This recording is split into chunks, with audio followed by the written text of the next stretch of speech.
Morning, folks. It's it's about 6:30. I've been here for about 5 minutes. Sunrise was at 6:27 allegedly. Still looking for it, mind. Yeah, scuppered by the weather again. Heavy rain and dense cloud. I've come to a location I've wanted to photograph for quite some time, and I've made the effort this morning to get out early. I won the fight with the quilt this time, and had a nice drive. Seen a lot of deer on the road, so that sort of slowed me down a bit. Roadworks as well, but I've got it here. I found it. It's the first time I've been here, and yeah, it's chucking it down. So I'm going to give it half an hour or so, see if the rain eases, and if it does, then I'll have a go, see if I can get something from it. All I just need is a bit of a break in the cloud just to make it worthwhile. But yeah, if I look to the west, then there is a break in the cloud, but as I look to the east, yeah, it's quite dense. So we'll have to see what happens. There's no guarantees, but yeah, fingers crossed. Right, so the rain abated slightly, enough to tempt me out of the car. They seem to be coming back with something of a vengeance. Yeah, if you look over my shoulder, you can see there is a little bit of break in the cloud. That's all I want, really. I'll be happy with something like that. I can hopefully get an image that's worth taking. But if I show you in the direction I'm looking, yeah, I suppose there is a little bit of a break coming. Not much. I doubt we're going to get any colour in the sky, because by the time that cloud breaks, it's probably going to be a bit too late. But here I am at the Corpach Wreck. It's been on my bucket list for a long time. I've sort of been to this area a few times, but I've not actually been down to the wreck. I've driven on the main road from Mallock to Fort William. But yeah, just never actually got down to photographing the wreck. So I'll see what happens with it, see what I can do. But the weather's not being kind. That's the best way to describe it, I think, is that the weather's not being kind. Yeah, as you look around, that'd be ideal if I had something like that. But yeah, never mind. There's always another day, but we'll try. So I've just moved a little bit closer. I've crossed over the stream and I've come a little bit closer to the wreck, and now I'm up close to it. It's quite an impressive sight.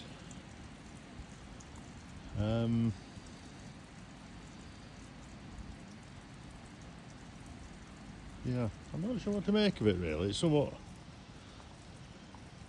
saddening. Yeah, it's been graffitied and everything else, but there's barbed wire on the sides there to stop people climbing up on it, I'm guessing, and I don't know how long that's been there, but yeah, I don't know. Something about an old ship that's basically been left here to die, want a better word. Yeah.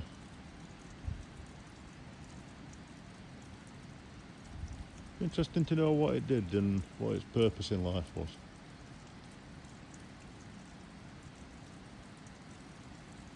But I'm going to move on. The reason I've come this side of the stream, I'm going to walk past the wreck. I know the iconic shot is one with Ben Nevis in the background, but you'll have to take my word for it. Somewhere in amongst that cloud is Ben Nevis. And yeah, well, that's not really going to happen, but looking at the light and the sky we've got, we might be able to get a shot going the opposite way and make something of it. If this rain can abate, it's now pouring it down again a little bit more. By the way, these pebbles are rather slippy.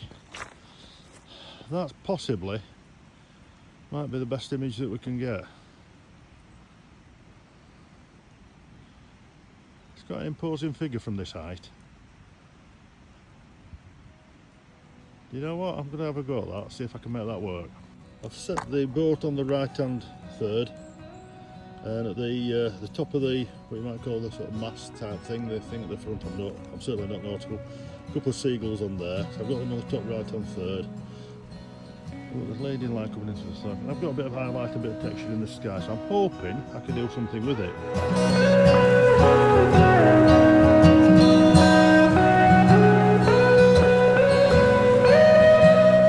However, as I've turned round, the cloud's just starting to break slightly of the Ben.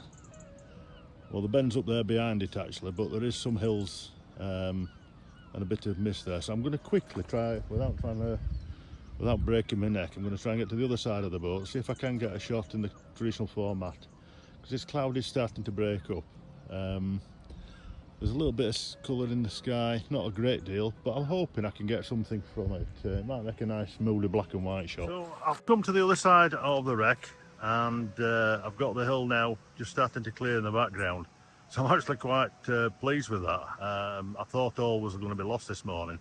There's some lovely mist in the valley bottom there as well. So what I've done is I've again set the composition at waist high. I'm just going to tell you the frame I've just done. This is what we've got as a composition, but if I just move slightly to the right without falling on my derriere, there's a little bit more texture to get in that hillside in front of us. But I don't want to come too far because there's a white house that's just jutting out underneath the keel of the ship. Is it a ship? Is it a boat? I don't know. Answers in the comments. So I don't want that white house just jutting out to the bottom edge. So I'm going to limit myself to being about here. And I think that's a good balance between the texture on the hill in the distance, without it being too much of an interference having that white house just jutting out under the keel. I'm just going to move literally about a yard and a half. That's about a metre, just over a metre. Anybody in metric still? I'm just going to relocate down here. Let's just see how far can we... Right, so I'm about there. I'm just getting that. I'm just avoiding that white house. So let's go into live view again. I think I must have one leg shorter than the other because I always get slightly out of level. But I've got the shoreline coming in from the bottom corner as a leading line up to the boat, and if I just put grid lines on now, you'll see I'm just not far off. That's at 24mm. I'm not far off having it on the intersection of the third. Can I come down slightly? I can probably come down slightly. Again, I don't, because the sky's not really that brilliant, but I think that should work. So just a little tip, what I tend to do is I zoom in to my focus point, which is the back end of this ship. I'm just going to focus on that. I always use back button focus. There we go. Yeah, the stern of the ship is nicely in focus, and I've got the clouds behind. So what I'm going to do before all this mist comes out of the valley, I'm just going to go back to the other side of the stream behind us, which will take me a couple of minutes, and I'll set up and try and use this stream coming in as a leading line. Right, so the top of the hill, top of the Ben, well, what I thought was the top of the Ben is clear, but there is I think that's a false summit. But it's the iconic mountain itself. I think there is a hill just behind, you know, the actual true summit's just behind that, and is likely to be in the cloud most of the time. Now, what I've done is I've come back to this side, straight away I zoomed into 50mm to get the first shot, and I've just angled it down slightly, cut out some of the sky, and I've just zoomed in a little bit. I'm now at about 65 or thereabouts, I reckon. And that's the image I'm getting on camera. If I just get rid of the level, that's the image I'm getting in camera. And I'm keeping the shutter as slow as I can just to smooth out the water as it's coming in down this stream. I think what I'm going to do is I'm going to take a step back, go back a few yards up the on the beach, and just take it a little bit further back and see if I can get a different angle there. See if I can get, use it, possibly maybe go down to that sort of 70 mil, go from further back, get a little bit more of the foreground in, and just see how that works. Like a lot of things, it's trial and error. The subject of the shot is always going to be the wreck, so that needs to be a prominent feature of the frame.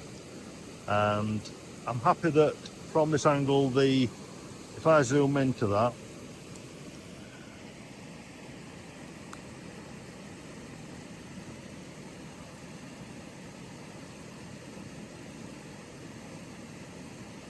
the mast there is not breaking the outline of the mountain, so I'm quite happy about that.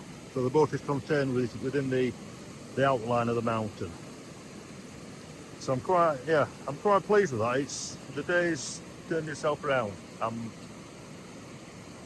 pleasantly surprised. I thought I was going to have to write the day off. I thought it would have wasted time and effort, but no, it's come good in the end.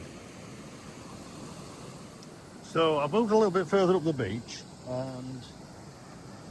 and set the camera back. One of the things I tend to do is that I'm aware that we always view the world from, well, I'm 6'2", so my eyes are set about 5'11" now, something like that, I don't know, 5'10". So I see the world from that sort of height, just under 6 foot. The average person is probably, I think it's about 5'11" for a man in the UK. So they'll be looking at the world from probably, 5'7", something like that. So what I always try to do is set the camera to slightly different angle if it works. So I'm looking down, and this is basically just slightly above waist level for me. And that's a viewfinder there. I'll look at how the things are doing. I'm looking at the mast is still contained within the outline of the bend behind it. I'm looking at the framing of the water coming round. So I'm looking for the water coming round there as a leading line down to this sort of headland just here. Make sure that mast is contained within the silhouette of the mountain. And we've got a little bit of colour in the sky, but I think that's going to dissipate soon as we're getting out as the morning progresses. One of the things I've noticed whilst working this composition, and I would certainly encourage anybody to spend the time working a composition and get the most out of it. Other than the fact that midges are coming out, and that might be first time I've had midges causing me a problem. But so as I was saying, working a composition, I talked earlier about the height of the camera being around waist height. Well, what I discovered is, if I turn you around and let you have a look at what I'm looking at, this is sort of my chin height, as it were. And if I just lower it down, and lower it down, and lower it down, the houses that are just to the left of the boat are now no longer visible because of this pebble beach. So it still works. The boat's still contained within the outline of the mountain behind. And let's see which one of these comes out best. At the moment, there's a bit of cloud on top of the bend. It's just drifting across as I'm looking over towards Fort William there. The skies are clearing a little bit, and so there's going to be breaks where the top of the bend's possibly visible for a brief minute or so.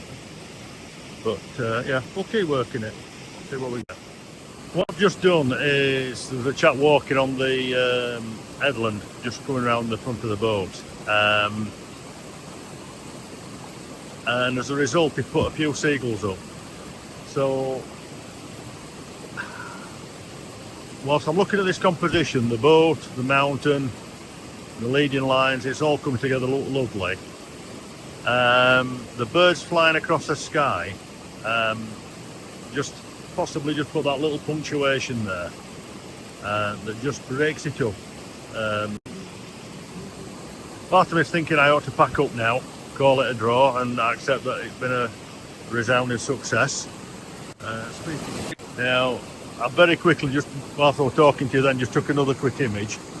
for the simple reason the top of the ben is pretty much exposed, and I don't think it's going to get any better than that exposure wise, in terms of, oh hang on a minute, there's a little bit of light just coming on the ben now, so just going to try and slowly shutter speed down a bit. I'd like a little bit of motion blur in the water, but there's a little bit of light on this left hand flank that just gives that separation between this hill that you can see at the front and the secondary sort of hill behind it. Just if I just point you, just this sort of area there, just spotted then there's a bit of light breaking through. I might just provide just a little bit of something else. And I think that's what you're doing with photography. You set the composition up. You've got your main protagonist, which in this case is the boat. That's the subject. Then you've got your foreground, the pebbles running up to it on the beach, and you've got your background of the mountain. So you've got your three elements there, brought together with the leading lines, and just that little bit of something extra, that little bit of punctuation, be it that bird in flight, or that bit of sunlight on the background, just something like that is what could just elevate it to that next level, just be a little bit better. Rather than just being a good image, it's actually just makes it a really good image. So yeah, today has not been a complete waste. My hair's still wet from the rain this morning. I must admit, when I pulled up in the car park, I thought, I'm on an eye into nothing here. This is going to be an absolute fool's errand, as it were. But as soon as it stopped raining, as soon as it dried up a little bit, I got out of the car. I thought, well, I'll have a look. At least, if nothing else, I know where I'm going and where I want to be. If I can get an idea whether the weather's right, whether the weather's, you get the nice, the nice light. So I came down, did a little explore, and as you'll see in the video, I turned around first of all looking in the opposite direction and took it from the bow of the boat because there was a little bit of a break in the clouds going over towards Lochaber. And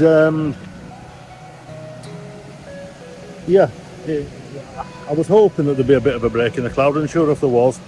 And I'm quite pleased with how the day's turned out. Quite pleased indeed. So what to see. I'm hoping one or two of these come out, might even make a print. I don't know if I'll offer them for sale or not, but I might still put one, might be tempted to get one printed off and put it in my office. Yeah.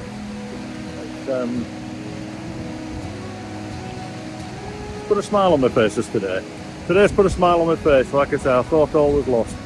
I'm at a point now where I'm about ready to pack up and call it a day because the colour's going to start to go out of the sky. But the one thing I've learnt is always just give it that few minutes longer.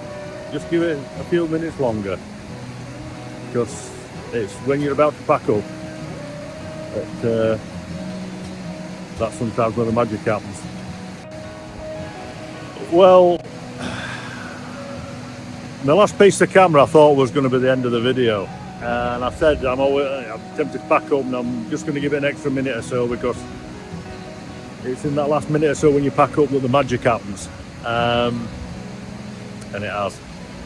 The sun has just broke through the clouds, and I've got a lovely reflection off the side of the boat. It's wet because of the rain this morning.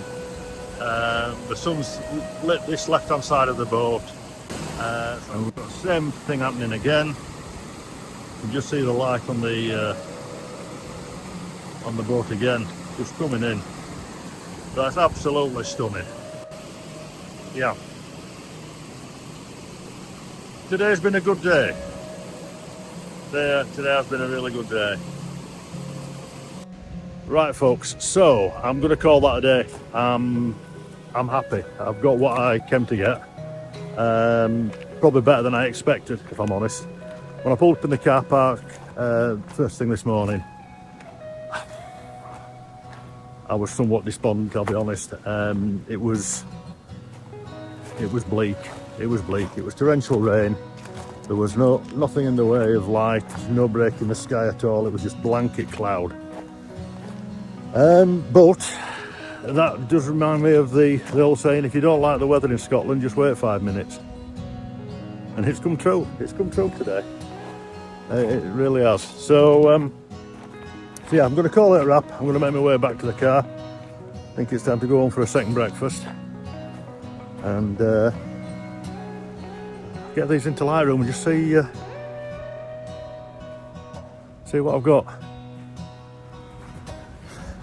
It's something I don't do very often. In fact, I don't know if I've ever done it or not on this channel. And that is, if you like what I've done, if you've enjoyed it, if you've got something from it, if you found it relaxing, if you found it entertaining, but even if you haven't, throw it a like. Cost you no. The like note, it's free. Yeah, and if you want to see more of these, I intend to start doing more of this sort of stuff. Getting out and about and doing more videos, as well as a few more editing videos. So if you want to keep, if you want to see more of it, subscribe, and don't forget to click the notification bell. That way you won't miss out on any. But yeah, thanks for watching, and I'll see you next time. Right, guilty. I turned round. I was walking my way back to the car, I just turned round and the light had changed again. The hill had some more light on it, light reflect off the boat, light reflect off the wet pebbles, and yeah, I've taken another composition. I don't know how good it's going to be, I'll be honest. It might work, it might not, but the last shot I've taken to get the camera low enough quickly before the light changed, I just took it off the tripod and handheld. I opened the aperture up to its widest aperture. It's only a 24 to 85, so the widest aperture is just turn around, then I'm not dazzling you with the sun. I'll dazzle myself first. Yeah, widest aperture on 85mm was 4.5, so the shutter speed was about 500, and that's underexposing for exposure, you know, to avoid clipping the highlights. But to get the camera low enough, I handheld it down. So if it's worked, the last shot will make its way into the video, and I've got the wet seaweed and the pebbles in the foreground, slightly out of focus, focusing on the boat. And just like that, the lights changed again. And that moment of light, that bright sunlight we've got that we're reflecting off the wet boat has gone. But yeah, I'm going to sign off for now, and I'm going to go, because if I don't, I'll end up spending all day here, and I've got other places I want to visit. So.